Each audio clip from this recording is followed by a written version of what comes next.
Өөрөөсөө аффилиат тогшоо уйлж дугаараа эхлэж байна. Надад харьцаа улсын хурлын гишүүн Гандамрын гэрээд байна. Гишүүн болсноос ч хойш анхуйдаа ярилцж байна. Сэтгүүлч гишүүн орсны дараа Манюсын амьдралыг жоох үүдэн татахын тулд хуулиас нь эхлээд хаалттай байгаа эксруулж олж авч болдгоо хүн сурталынхын тэг гинжийг таслаад өгөх байх гэж их гордож харддаг шүү дээ. Алтаа бол юу ч хийгээгүй явсан. Ер нь хэвлэлийн эрхчлөөний хуулиас яарч нь ер нь ус төрчид жоохон халгадаг тийм юм бол анзаарэгддэг л харин одоо барьж авлаа ямар ч байсан ерөнхийлөгчөөс наачилсан хууль бол бас ч гэж их боломжийн үзэл баримтлалын хувьд тэгээ энэ дээр бол нарийн зохицуултыг хийж ирж байна. Хид хідэн хүрээнд ажиллаж байгаа. Хамгийн түрүүнд сэтгүүлчийн эрх чөлөөг одоо илүү амьдрал дээр эрх чөлөөтэй болгох. Бид нар нөгөө 22 жилийн өмнө эрх чөлөө арчлыг тунх гэлчаад бид нар хэвлэлийн хөөх хэлэх эрх чөлөөтэй. Өнөөдөр 600 гаруй мэдээллийн хэрэгслүүл ажиллагаа явуулж байна. Хэвлэлийн эрх чөлөө гайхамшигтай болсон юм шиг хардаг баг. Тэр үед бол үгээ хэлэх хэвлэлийн эрх чөлөөгүй байсан баг. Өнөөдөр биднэрт ямар эрх чөлөөний тухай яригдж байгаа гэвэл эзний савраас одоо гарах улс төрчдийн шахалт дарамтаас гарах, эрүүгийн хуулийн дарамтаас гарах, захиалга сэтгүүл зүгээс гарах. Дээрэс нь мэдээж одоо сэтгүүлчийн цалин хөлс ахуй амьдралаа шийдэх нь болцсон. Иймэрхүү асуудлууд байгааг бол ойлгож байна. Энэ шийдэж болох бүх хүрээнд ямар ч байсан ерөнхий зарчмын заалтуудыг ингээ оруулж өгж байгаа. Бид нар хамгийн түрүүний том зүйл бол юу вэ гэхээр эрүүгийн хуулиар сэтгүүлчийг шийдэхэ болж байгаа. Консул наан хэвлэлийн зөвлөл ажиллана. Хэвлэлийн зөвлөл дээр шүүхээс очихын өмнө энэ сэтгүүлч шүүхэд очих шаардлагатай юу гэдэг хэвлэлийн зөвлөл эхлээд дотоод ёс зүйн асуудлаараа шүүж ярилцсан.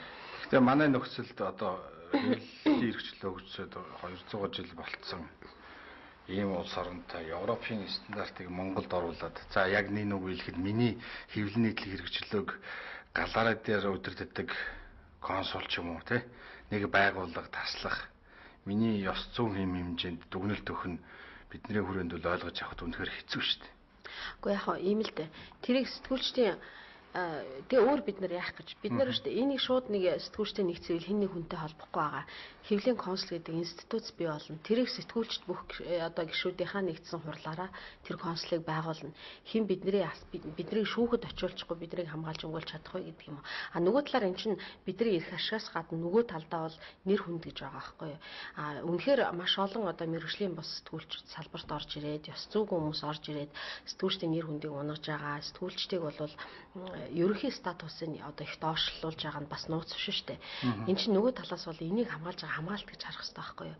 Хин мэргэжлийн үйл ажиллагаа явуулж чадчихна, хин чадахгүй байна гэдгийг энэ ёс зүйн зөвлөл дээр ирж хамгаалагдах хэрэгтэй. Энийг хэн байх вэ гэдэг бид өөрсдөө сонгох байхгүй юу? Олон нийтийн зөвлөлийг ч гэсэн оруулъя гэж ярьж байгаа. Мэдээж энэ бол хамгийн түрүүнд сэтгүүлчд эрүүгийн хуулиар шийдэгдээд ирэхээрээ эрүү үүсгэгдээд яллагдах чанар болоод ирэхээрээ бид нарт хамгаалц зайлшгүй хэрэг болдог. Тэгэхэд бол хүн болгон яагаад бид нар заавал шууд шүүх рүү очих хэрэгтэй юм бэ? Яагаад наан бид нарыг асуудлыг шийдэх буруутай бол хэвэл одоо тэр гомдол гаргах читгээд хоёрыг хооронд нь зохицуулт гэхдээ бий болох хэрэгтэй. Бүр гарцаагүй алдсан байж болно. Тэгвэл тэр нь бас одоо иргэний хуулиар эрүүгийн биш иргэний хуулиар шийдэгддэг ийм одоо процесс руу явуулъя л гэж байгаа. Бид нар бас үүссэн зовлонгоос л зохицуултыг хийх гэж ядж шүү дээ. Хэвлэл яагаад шаардлагадаг вэ? Эрхчлөөнд дутгаараа гэж ойлгохоос илүү блогч, твиттерчд янз янзын мэргэжлийн бус хүмүүс орж ирэнгүүтээ өөрөө захиалгаар намдаг хандлагыг идэвхжүүлж шүү дээ. Нөгөө мөнгөтэй хөгжим захиалдаг хандлагыг тэгээд консул зогсоолж үнэхээр чадахгүй. Консул энийг зохицуулахгүй. Энийг бол бид нар хуулиараа л зохицуулна өөр арга байхгүй. Энэ хуульд яг эзэдийн одоо тэр мөнгөтэй хүмүүсийн савраас яаж одоо сэтгүүлчдийг эрх чөлөөлөх вэ гэдэг ийм одоо ерөнхий зохицуулалт орж байгаа. Одоо бол төслийн хүрээнд л явж байна л та. Тэгээ мэдээж та бүхэн маань бас саналаа нэмэрлээд арай өөр өөрчлөгдөж магадгүй. Гэхдээ ерөнхий концепц бол ямар ч байсан эзэд хэвлэл мэдээллийн байгууллагын мэргэжлийн үйл ажиллагаанд шууд халдаж орох, шууд үзэл бодлоо тулгах тийм одоо зүйл байхгүй болж байгаа. Бидний төсөөлж байгаагаар бол тийм зохицуултыг хийж байгаа. Юуны өмнө редакц эзэнтэй гэрээ байгуулах ёстой. Дээрэс нь одоо сэтгүүлчийг шууд одоо өгдөг биш те. Сэтгүүлчийг шууд шүүхэд ханддаг. Сэтгүүлчд биш редакц тэрийгээ бас редакц руу асуудлыг одоо илүү түлхүү тавьж байгаа. Тэгэхээр бол өөрөөр хэлбэл редакц сэтгүүлчтэйгээ хариуцлага тооцдог тэр систем байвал илүү зөв юм шүү гэдэг ийм зарчмыг бид ярьж байгаа л да. Мэдээж одоо үйлдвэрчний эвлэлийн шугамаар ажиллах, сэтгүүлчтэй холбоо ажиллах тийм шаардлагыг бол манай сэтгүүлчд өөртөө хүсдэг. Гэхдээ энэ хуулиараа бол бас болцоог уулын зохицуулт байгаа юм билээ. Үйлдвэрчний эвлэлийн тухай хуулиар сэтгүүлчд өөрсдөө албан байгууллага дотроо миний эрх ашиг зөрчигч чинь цалин бага байна. Би ийм хөдөлмөр хийгээд цалин ийм авч байна гэдэг асуудлаа ярилцах. Эхлээд редакцтай өөрийнхөө эрх ашиг хамгаалсан үйлдвэрчний эвлэлтэй байвал тэр үйлдвэрчний эвлэлүүд нэгдээд бүр одоо том үйлдвэрчний эвлэлтэйг нэгдэх юм бол үнэхээр одоо том өргөн хүрээтэйгээр эрх ашиг хамгаалж чадах, бие даасан байж чадах тийм болцоо хуульд байгаа юм байлээ. Бид нар үйлдвэрчний эвлэлийн тэр хуулийг зөрчсөн заалтыг энэ одоо тэгвэл ийм биш. Одоо залгуулад ирээд хуулинд мэдээлэл олж авах эрхийг хязгаарласан ямар нэгэн заалт бий. Энийг бий биш нөгөө глобийн. Тэгээд юу вэ шүү дээ? Олон улсын байгууллагатай холбоотой ажиллах төрийн бус байгууллагууд нь төсөл хэрэгжүүлж байгаа нэрээр мөнгө иддэг. Тэгээд нөгөө сэтгүүлчдийг дагсан хамгаалах үүрэгтэй байгууллага дандаа эзэдийн байгууллага. Нөгөө жирийн ажилчин сэтгүүлчийн эрхийг хэн хангах вэ, хамгаалах вэ гэдэг. Тэрүүл үнэхээр байхгүй шүү дээ. Энэ хуульд одоо сэтгүүлчдийн холбоо гэж одоо заалт бүхэлдэн бүлэг оруулж байна. Энэ бол цэвэр одоо мэргэжлийн сэтгүүлчдийн эзэдийн биш сэтгүүлчдийн байгууллага байна. Сэтгүүлчийн эрх ашиг хамгаална гэж ингэж одоо бид төсөөлж яана л та бодож байна. Хэлцүүлгийн явцад та нараас саналаа нэмж одоо хүч яах хэрэгтэй, гишүүдэд ойлгуулах хэрэгтэй. Эзэдийн ер нь эзэд энэ хуулиар яаж зохицуулах юм бэ гэхээр эзэдийн зохицуулалт энэ хуульд бол эзэдийг хязгаарласан байна уу гэхээс биш ямар нэгэн эрх болцоо олгосон зохицуулалт хийгээгүй. Тэрийг хийхэд бол бид нар хэвлэл мэдээллийн байгууллагын тухай хууль гэж ер нь тусдаа гаргах ёстой юм байна. Энэ хин эзэмших юм. Тэр байтугай зүгээр л нэг мөнгөтэй хүн хэвлэл мэдээллийн салбар руу шууд ордог байх юм уу? Мэргэжлийн ямар нэгэн шалгуур байх юм уу? Коват нэдөө байх юм. Тийм, гих мэтчлэнгийн шалгуурыг энэ хуульд бүр хэвлэл мэдээллийн хэрэгсэлд хөрөнгө оруулж байгаа тэр хөрөнгө оруулагч дангаараа 20%-аас илүү эзэмшихгүй гэдэг тийм заалт хүртэл одоо бид нар орж байгаа. Олон улсаас ийм жишээ байдаг юм билээ. Биелгэд хэцүүтэй одоо байгаа идэвхтэй ажиллаж байгаа хэдэн нувааж авлаа, хин өөрийгөө хамгаалдаг билээ гэдэг. Бүх юм тодорхой шүү дээ. Тийм, ер нь бол хиний ард байгаа тодорхой л да. Гэхдээ бид нар хуулиар ийм заалтыг оруулж өгөөд тэгээд энийг аль болох хэрэгжүүлэх тэр механизмуудыг хийж өгөөл мөрдөд явахаас өөр арга байхгүй шүү дээ. Тэгээ ийм бол жишээлбэл эрүүл сонсогдож байна нормал. Энийг яаж хэрэгжүүлэх вэ? Бид хэрэгжүүлээд үзье. Энд нь ямар алдаа малдаг, дахиад ямар зохицуулт хэрэгтэй байна гэдгийг тухай бүрэн дахиад суулгаад явж болох байхгүй. Ер нь бол эзэд чинь хараа яг цэвэр сэтгүүл зүйн одоо жишээл нэг телевиз гэж бодъё л да. Телевиз явуулахад юу хэрэгтэй? За мэдээж мэргэжлийн ажилчид хэрэгтэй, техник тоног төхөөрөмж хэрэгтэй. Дээрээс нь хамгийн чухал нэг зүйл бол агаарын долгион. Энүүгээр дамжуулж мэдээлэл цацж байгаа. Энэ агаарын долгион хэний өмч юм? Энэ агаарын долгион байхгүй бол ямар ч телевизээс сувг байхгүй. Энэ бол олон түмний өмч. Энийг эзэн өөрөө өмчлчөөд дуртай юм өөрийгөө өмгөөлөх хамгаалах ч юм уу эсвэл намаа өмгөөлж хамгаалах юм уу ийм юмнуудаар олон нийтийн өмч агаарын долгионыг ашиглаад хийж байгаа байхгүй. Бид нар энийг бас зохицуулж өгөх шаардлага байгаа гэж бодож байна. Тэгэхээр за энэ хуулийн амийн сүнс нь үнэхээр тэр нэг захиалгах сэтгүүл зүй. Тэгээд захиалгаар юм хийж хүн алдчихад айлгын сүрдүүлчихэд дараа нь тэргүүрээ дамжаад хөрөнгөждөг хүмүүсийг энэ бидний аримаас чөлөөлөхөд хэр зэрэг түлхэж өгч чадах бол. Яг тийм одоо байгаа юмыг сэтгүүлчд өөрийн зохицуулалтаараа бий болгох тэр болцоог жишээлбэл ёс зүйн консул олгож байгаа байхгүй. Тийм алдаа гаргасан сэтгүүлчийг алдаа гаргасан байна гэдгийг нь консулаас хүлээн зөвшөөрч олон нийтэд зарлах хэрэгтэй байхгүй. Гарцаагүй мэргэжлийн ёс зүйн алдаа гаргасан бол. Гэхдээ гин бүрээр шүүхэл тогтоодог шүү дээ. Тэгвэл тэр хүн тэгэл шүүх рүү явах эрх нь нээлттэй байгаа. Мэдээж одоо хүмүүс гарцаагүй заавал бид нар ийм шатаараа л тогтоож байгаа л да. Сэтгүүлч ямар нэгэн алдаа гаргалаа гэж хин нэгэн гомдол гаргаж байгаа бол эхлээд байгууллагад нь ханд. Байгууллага тэр хоёрын хооронд зохицуул асуудал бас өөр тийм үү. Байгууллага болохгүй байна. Энэ зохицуул чинь надад таалагдахгүй байна. Би миний гомдол хэвээрээ байна гэвэл ёс зүйн зөвлөлд танд. Ёс зүйн зөвлөл яг ийм шат дараалалаар явъя. Ёс зүйн зөвлөл гэхдээ энэ шат дараалал бол тэр иргэний шүүхэд хандах эрхийг хязгаарлахгүй. Тэр иргэн шүүхэд хандаж болно. Шүүхэд хандаал тэр редакцийн сэтгүүлч нь байнга алдаа гаргаад шүүхэд хандаал буруутай нотлогдоод ингээл яваад ах юм бол сэтгүүлчийн нэр хүнд өөрөө нийтээрээ бас ингээд доошлох. Яг л ийм л мэргэжлийн чадваргүй ёс зүйн байдал нэр хүндийг ерөөхдөө доошлуулж байгаа шүү дээ. Тийм учраас энэ нэр хүндийг өргөхөд тэгээ сэтгүүлчтэйгээ мэргэшүүлж чадваржуулахад те энэ одоо шат дамжлага ёс зүйн зөвлөл энэ хэвлэл мэдээллийн редакцид хариуцлага өрүүлж байгаа энэ мэт юм бол тос олно л гэж бодож байна. Тэр юм биш үү? Бид бол нэг үеийн сэтгүүлчид өөрөө чинь захиалга төвлөлөөр баяжсан хүмүүсийн тоонд оруулж хангалттай бичлээ шүү дээ. Үүнийг тас идэл нь яцаах орлого нэг бус удаа хийгээгүй нь ямар шалтгаантай вэ? Гэхдээ би одоо жишээлбэл би захиалах сэтгүүл зүй хийнгээд одоо надад тийм том хийж явлаа гэж хийж явсан гэж хийсэн гэ надад тийм том хэвлэл мэдээлэл хэрэгсэл тийм ундаг юм юу ч байгаагүй.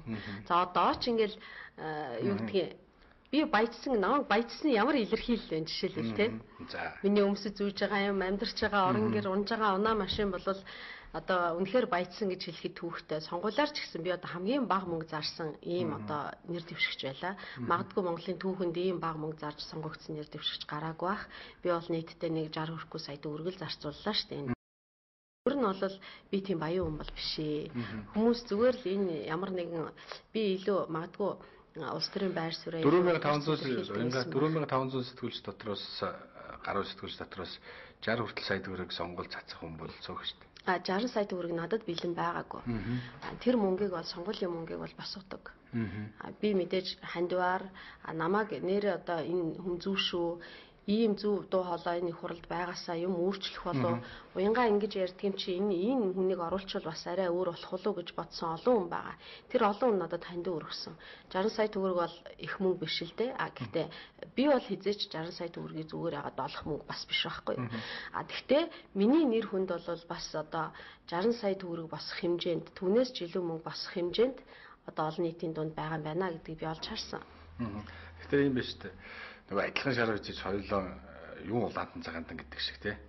Гаднаас нь шүүмжлээд баба ирэх барьжсэн энэ сөрөг хүчин байсны чинь шүүмжлээд дотор нэг данкимд ороо суунгууд ямар харагдах юм? Миний үзэл бодол хэвээрээ л байгаа. Би энэ 12 оны сонгуул Монголын улс төрийн бүхэлд нь өөрчлөлтөд гоё болгоод тий бүх юм сайхан цэвэршчлээ гэж би хэлж чадахгүй. Жагсаалтын ард бол нуугдсан энэ улс орныг сүрүүлсэн хүмүүс бүгдээрээ л энэ парламентод эргэл ороод ирсэн байж шít. Харин бид бол дэндүү бага байгаа тэр хүчний эсрэг. Өнөөдөр энийг ярьжсэн тасралтгүй гудамжинд ярьжсэн дэндүү цөөхөн хүн байна. Энэ цөөхөн хүмүүс бид яаж зөв хүчээ нэгтгэж, яаж зөв хүчээ хуваарлж өөрсдийнхөө тэр олон 10 жил гудамжинд гарсан юм аа.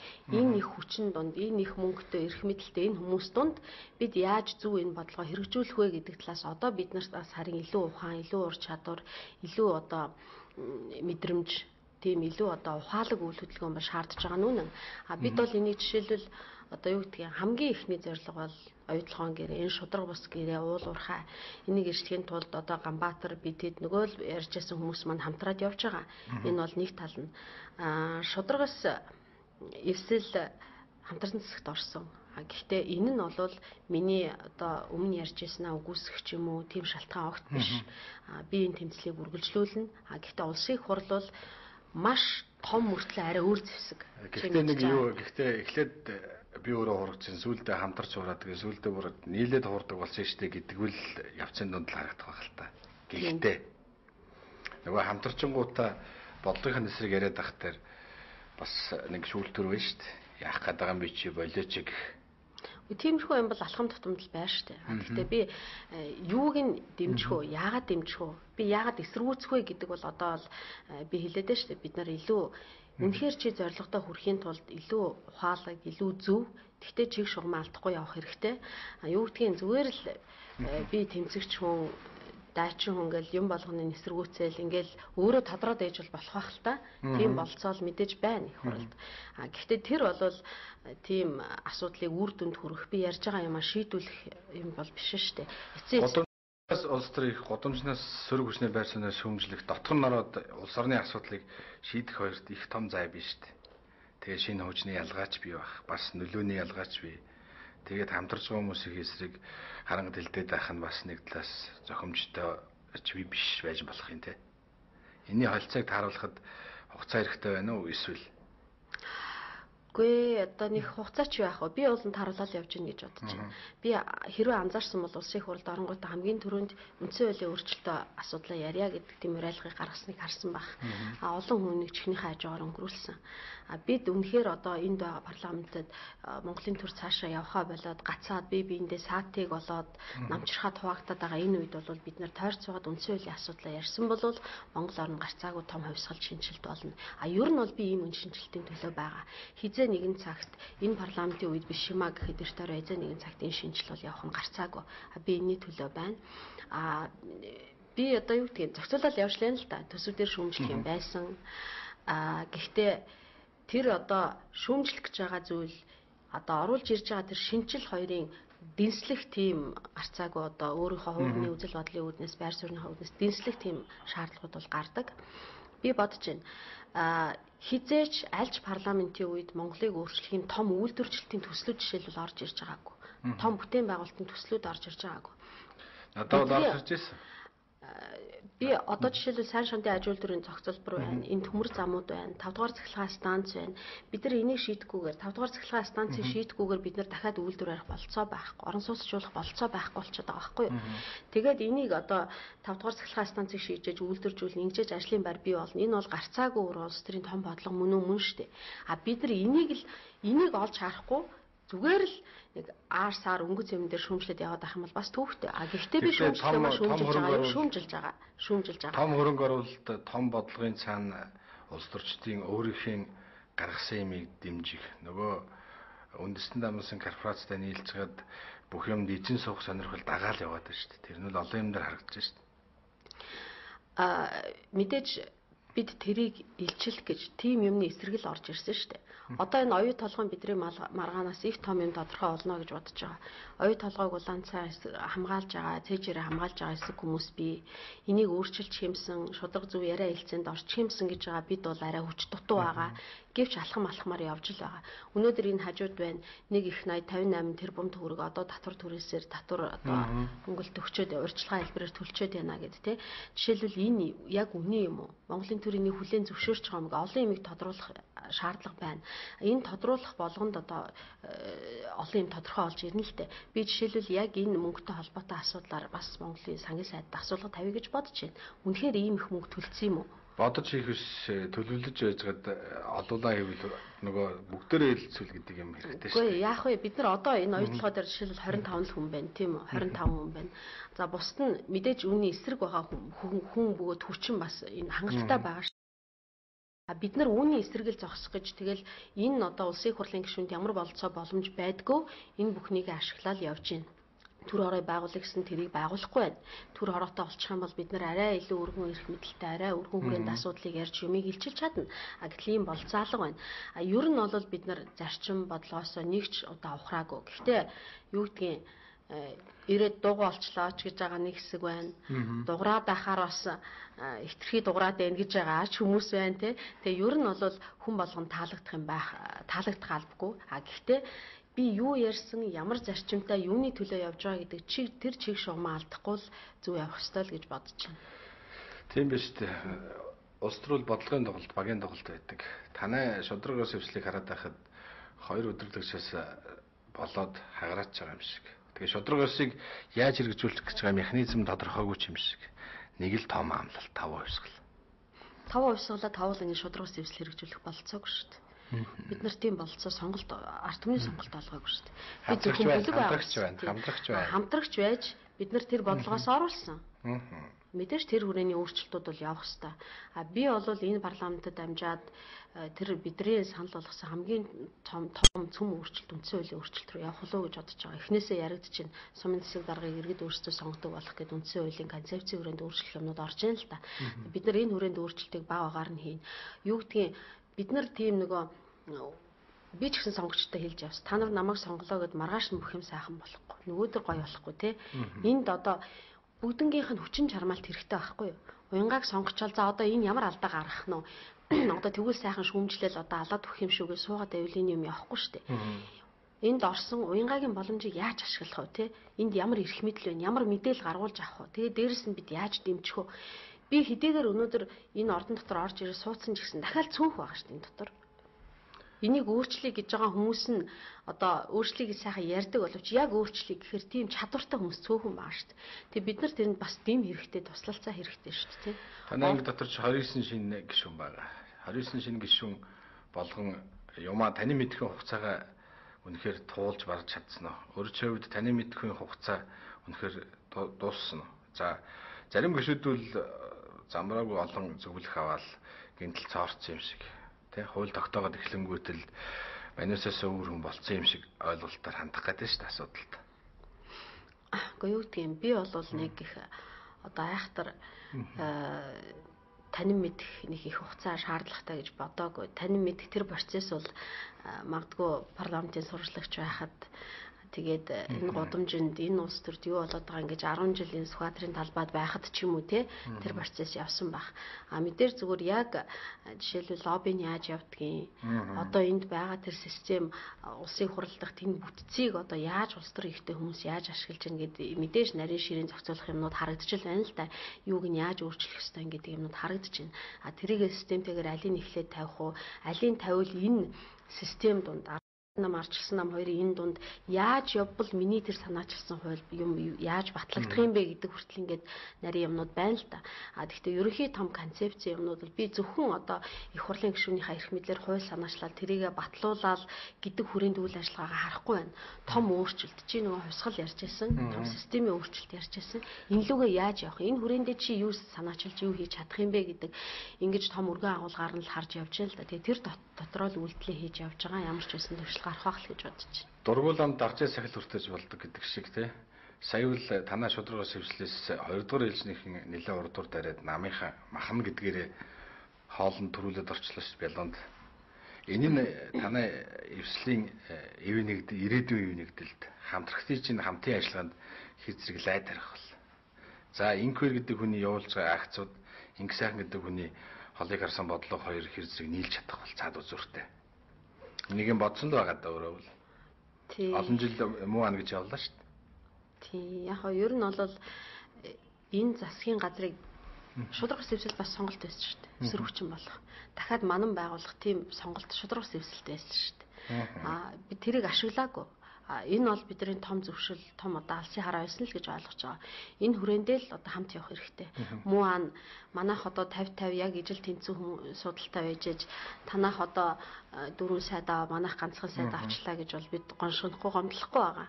Тэг хамгийн гол нь тэр ажиллаа хариуцж авч явсан хүмүүсийн сайн хийх хэрэгтэй. Ерөнхий том бодлогоо ойлгож, энэ засагтаа дэмжлэг үзүүлж, өөрийнхөө хариуцлагыг хүлээж багийн тоглолтоор ингээл явах л ёстой байх. Зүгээр муу нэг тийм гомдлоод ингээд байгаа юм бол байхгүй. Бид бол илүү юу жишээлбэл юу нэ харагдал шүү дээ. Одоо жишээлбэл нэг тэр хүнийг шүүснэ шудраг болсон гээл те. Хамгийн 4 сарын өмнө хүзүүрсээр тэрвэлцээ 2 хэвлэр байлтаал. Тэр нь 11 гишүүн дотор янз-янзын байдал үүсгээл эднэр те. Дундаас нь сугалж аваад эднэр. Харин тийм яг тийм процесс бол болсон мэдээж одоо цолмон гишүүний намаас хольсон бол мэдээж хувь хүнийх нь үйлдэл юм шиг боловч нөгөө талаасаа харах юм бол бас л одоо хамтарч яваад тэрвэрлдэж яваад нэгнийхээ халааснаас нь хулгай хийж байгаа ч юм шиг одоо тийм эвгүй үйлдэл болох нь болсон. Мэдээж энд бол манай муаны гишүүд болон одоо манай улсын хурлдах гишүүд мэдээж одоо яаж сэтгэл тааламжтай байв гэж энэ үйлдэл бол бидний харьцаанд тодорхой хэмжээний хүүтэрлийг авчирсан. Гэхдээ л одоо энэ бүхэн бол шударга сэвслийг тараах, авар болно, дулаахан болно. Задрах тийм одоо шалтгаан бол биш шүү дээ. Шалтгаан бол биш те. Бид бол энэ дайнамыг ойлгох хэмжээний хүмүүс. Эндээс мэдээж олон хүн хинбэ, ямар хүн бид нартай хамт байсан ч гэдэг юм уу нэг танин мэдэх процесс бол энд мэдээж болсон. Гэхдээ бүх юм шийдэгдэг байгаа гэж би ойлгож байгаа. Яагаад гэвэл манай цолон дарга бол албан ёсоор Монгол үндэсний арч уснаас гараагүй байгаа. Энийг бол баг хурлаар бүгд хурлаар шийддэг. Тэгээд жоохон зарим нэг манай намын зарим нэгэн хуульч гişүүд бол энийг асуудал болгож тавина. Тийм асуудал ч бас үүсч мэт юм шиг үлээ. Би бол энийг бүрэн шилжчихсэн одоо бүрэн төгс болсон процесс гэж ойлгохгүй байгаа л да. Одоо хууль тогтоолцож байгаа. Тэгээд улс төрийн гал тогоонд нэлээ хөдөлгөөнт оролцож байгаа хүмүүсийн хэн байсныг сонгогчд, сэтгүүлчд бүгдэрл мэднэ те. Гэхдээ хүн өөрчлөгдөж болно. Гэхдээ өөрчлөгдлөө гэхэд юуны төлөө өөрчлөгдөх нь бас нэг талаас их том өнгө тодорхойлох байх л та. Тэгэхээр манай одоо өвөрж яваа 90 оноос хойш юм болгоны өрмөг идсэн энэ улс төрчдийг настай улс төрчдийг чөлөөлөх цаг болсон уу үгүй гэдгийг сонгогчдоор шалтгаалгач гисэн бодлогын шинэ хуучин бодлогын гацаан дунд манай улс төрчдөө олонх нь орчжээ гэж би хардаг. Энтэй санал нийлэх үү? Гэхдээ яг зүгээр парламент өөрөө 100% шинжлэгдэж орж ирэх одоо бас болцоо байхгүй юм шиг байна л та. Хэрвээ магадгүй энэ удаагийн сонгуул яг пропорционал систем байхгүй байсан бол олон хүн мэдээж дийлэх нь одоо шинжлэгдэх байсан байх. Тийм болцоо байсан. Гэвч одоо пропорционал систем орж ирснээр энэ удаа тийм боломжийг олгосонгүй л дээ. Ерөн зөвөр би яг юу гэж хардаг вэ гэвэл те хүн бол мэдээж чухал, хүн ордуулах нь. Гэхдээ хин тэр системийн шинжилгээг хийх вэ гэвэл гарцаагүй шинэ хүмүүсийн. Тэр шинэ хүмүүсийн орох бололцоо өнөөдөр парламентд бол маш хаалттай байгаа. Өнөөдөр мөнгөний сонгуул болж байна. Ялангуяа одоо энэ пропорционал систем орж ирснээс болоод бол зүгээр хин илүү эрх мэдэлтэй байгаа, тий? Хин илүү бололцоотой, хин илүү мөнгө төлсөн ч юм уу, эсвэл хин илүү асуудалд холбогдож өөрийгөө хаацайлах хэрэгтэй байгаа нь магадгүй, тий? Орцсон байж магадгүй. Тэгэхээр энийг бол өнөөдөр энэ систем нь өөрсдийг нь аварч байгаа, өөрсдийнх нь хамгаалалт бамбаа болсон тэр хүмүүс бол энэ системийг өөрчлөх гэж яарахгүй шүү дээ. Гэвч би юунд найдаж байна гэвэл аяндаа энэ систем буруу байгаад өөрөө нурах болсон бол тэр нөхцөл байдал руу аяндаа бид нэр хөтлөх байх.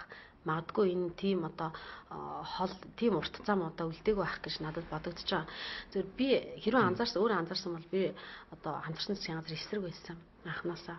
Хамтарсан засгийн газрыг дэмжиж байгаа цорын ганц шалтгаан бол энэ нэрээ одоо энэ өнгөрсөн 22 жилд арчилсан нам бараг бие дааж засаг барьсангүй шүү дээ. Тэгэхээр анх удаага арчилсан намд олдож байгаа. Тэр арчлалыг байгуулсан, арчил гэж хүмүүс итгэжсэн, тэр сайхан гэж итгэжсэн тэр нийгмийг нь гардан хэрэгжүүлэх тэр хүмүүс нь анх удаа засаг барах болцоо олдож байхад бид олгочихъя. Энэ бололцоо биднэрт одоо тааламжтай сайхан байгаад Монголыг өөрчилж чадвал сайн байна. Чадахгүй бол хувьсгал гарцаагүй. Үндсэн хуулийн өөрчлөлт гарцаагүй. Ер нь чадаагүй үндсэн хуулийн өөрчлөлт гарцаагүй. Библи хувьсгалын эсрэг байдаг. Бүгдээр олуулан болоод бүхлээрэн шинжлэх гэдгийн эсрэг байдаг. Энэ цааталтаа большевизм үнэртэй л байгаа хэрэг. Үгүй юу гэдгийг одоо энэ арчлал намын сонгуулийн сая орон нутгийн сонгуулийн ураг ярьж байгаа шүү. Тэгээд тэрний залгуулаад нэг юм асуух гэсэн. Залгуулаад юм асуух гэсэн.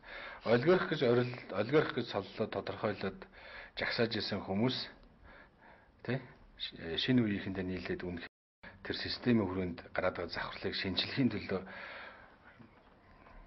шууд дэмжиж чадах нь харагдахгүй л байгаа шүү. Үгүй ингээл дараа юм аа. Одоо байна шүү дээ. Манай өмнөх систем бол биднийг бүр задлж дууссан, замруулж дууссан юм байсан. Арчилсан нам, ардын нам ингээд арчилсан нам биш үү? Бүхлээр нь одоо өнөөдөр нэг удаа арчилсан нам анх удаага энэ эрх барихын болцоон дээр нь бүх болцоог нь олгочих. Бүгдийг нь олгочих. Нийслэлд анх удаа яллаа. Анх удаа ялж байгаа шүү тий. Их хуралд магадгүй анх удаа. Ингээд бид нар орон нутагт анх удаа энэ болцоог нь олгоод 4 жил харъя л та. Харъя. Тэр байтугай бид нар зүгээр нэг хараад суух итгэхгүй хүмүүс биш оролцъё. Тэр дунд амлсан юм хэрэгжүүлэх гээд энэ одоо шинжилгээ хөтөлбөрийн дэмжих гээд оролцоод бүр идэвхтэй оролцогч нь бай. Энэ бололцоод биднэрт нааштай өөрчлөлт авчрахгүй бол гарцаагүй бидний ярьдаг тэр өөрчлөлт рүү орохоос өөр арга байхгүй. Өөр яах юм? Буцаад ардын нам барих юм уу? Үгүй шүү дээ. Тэгэхээр төслүүд бол байгаа, бодлогууд бол байгаа гэж хэлэх гээд байна шүү дээ. Байгаа тийм. Энэ хүрээд одоо жишээлбэл бодолтой бид нар төсвийг хэдэн жил шүүмжлөө. Чи олон жил парламент сурвалжилж байгаа тийм. Төсвийг аль жил болгоныг юм оруулж ирээл ингээл тэрш тойрог руугаа чангаагаал, энэ тойрог руугаа чангаагаал ингээд төсвийн өрөөний бодлого цоо шинээр өнөөдөр орж ирж байгаа. Би бол жишээлбэл цаашааж байгаа байхгүй. Одоо яаж яах нэхэр ойлгож цаашаах тэгээд дагаж цаашаах хоёр ч бас өөр шүү дээ. Би ойлгож дэмжээл явж байна. Тэр байтугай одоо шударгаас ивсэл хамтар засаг барьж байгаагийн хувьд бол би дэмжинэ. Өөр арга байхгүй. Би энэ бүх том бодлогыг харж ээж дэмжиж энтэй нэг баг болж ингээд хамтарч юм хийж чадахгүй бол бас хэцүү шттэ. Энэ парламент бол ганцаарчлсан тоглолтын талбар. Энэ бол намайг илүү юм хийж бүтээ гэж оруулж ирсэн юм. Би зөвхөн ярьдаг биш, би зөвхөн тэмцдэг биш, би хийж бүтээж баг болж чаддаг шүү гэдгийг харуулах бас нэг уянгааг цоошноор харах бас нэг талбар гэж ингэж харж байгаа. Гэхдээ мэдээж тэр нь би одоо юу гэдгийг зөвхөн өөрийгөө товойлгох тийм газар бол парламент бол биш л гэж би харж байна л та. Шинэ төсвийн төрөний хувьд ярьж байхад төсөв одоо нөгөө социализмын үеиг шиг бид нар анх дугаар 5 жил, 2 дугаар 5 жилийн төлөлгөө гэдэг ингээд ярьдаг ус 5 жилээр эдийн засгийн одоо томоохон бүтээн байгуулалт хөрөнгө оруулалтуудаа төлөвлөдөг тий. Тэр систем рүү буцааж шилжээ гэж шүү дээ. Нөгөө арчилсан намынхан чинь энэ бидний 22 жил явж ирсэн биш вэ шүү. Эндээс чинь бас өмнөх нийгэмс чинь авах юм байсан байх шүү гэдэг одоо буцаад 4 жилээр хөрөнгө оруулалтад төлөвлөдөг юм руу орж эхэлж шүү дээ тий. Энэ бол нааштай өөрчлөлт гэж би харж байгаа. Тэгэд үзээл та бүгдээрээ шинжилэх гээл үзье. Болохгүй бол хувьсгал. Суурийн тавиал үгүй. Тий. Бүтнээр нь шинжилж чадахгүй. Гэхдээ уянга нэг үе их учраас гишүүний явж байхад үзэл бодолтой үнэнч нэг юмдаа тууштай байгаа. Тэгвэл ер нь л дэмжин шүү. Итгэлтэй байж олно. Би чиний одоо итгэл найдварыг талаар олохгүй гэж бодож байна. Болон сонгогчдийнхоо. Ажиллаж амжилт хүсье. За баярлалаа. Үзэгчдээ манай өнөөдрийн нэвтрүүлэг улсын хурлын гишүүн Гант Өмрийн уянга оролцлоо анхааралтай хамт байсанд баярлалаа баяр та.